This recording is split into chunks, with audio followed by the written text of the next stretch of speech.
We're hearing from Black communities across Canada and the U.S. who say they continue to face racism every day. Advocates say not only is that something that affects their mental health, but their overall well-being. I spoke with Lydia Joy Marshall from the Black Health Alliance about what these past few weeks have been like for the community. At every angle, this is not new for us. We've been dealing with seeing these type of murders, these type of images, this type of racism for so long, and you're just kind of exhausted, even that others have now been like, you have to do something about it, as if we haven't been doing something about it, right? And so even in that state, I feel like everybody is tired, and we're kind of like, having to be explaining and saying, well, this is how I feel, this is how it's impacting, or this is what's been happening. You get to the point you're like, why haven't you known this before? When you walk every day in a space where you're inundated with stress, where you are trying to assimilate, where you are, concerned about how others will see you, when you are faced with micro and macroaggressions, when you have to constantly explain yourself or diminish yourself or do all of these things, that is a physicality that impacts us. So we started off talking about how does this impact us mentally, but on a whole, I feel like there's a lot of people in our community, we almost have a communal PTSD. And these manifest in chronic illness. They manifest in our susceptibility to infectious diseases. They manifest in so many different ways. And then when we speak about our health, we want to speak as if, these are biological determinants why people from the Black community have higher rates, but it's not only biological. It is this inherited stress. It is this consistent stress. It is this that we're dealing with, and racism is a very large determinant of health. Obviously, the Black community has been reached out to in so many different ways by people asking, how can we help? What can we do? Where can I donate?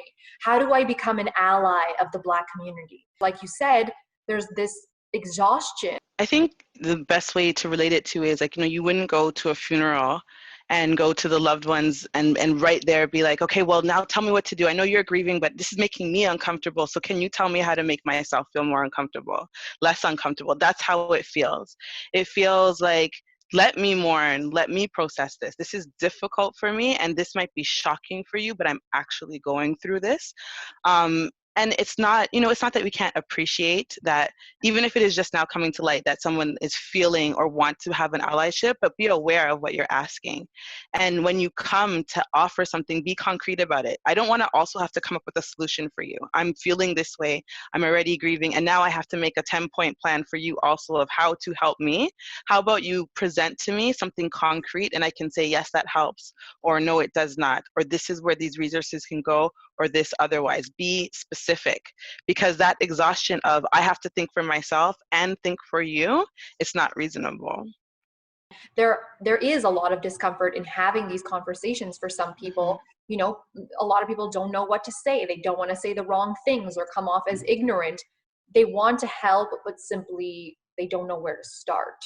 So what do you have to say to those people? That I'm uncomfortable every day. So welcome. Being uncomfortable is part of change, and you have to be uncomfortable to just block it out and to act like it's not happening and, oh, let's be polite. Nothing will ever change. So it's better to say what you have to say and be ignorant and let that be a change than to sit in that ignorance and have private conversations with others who are just as ignorant. Be uncomfortable and do something about it.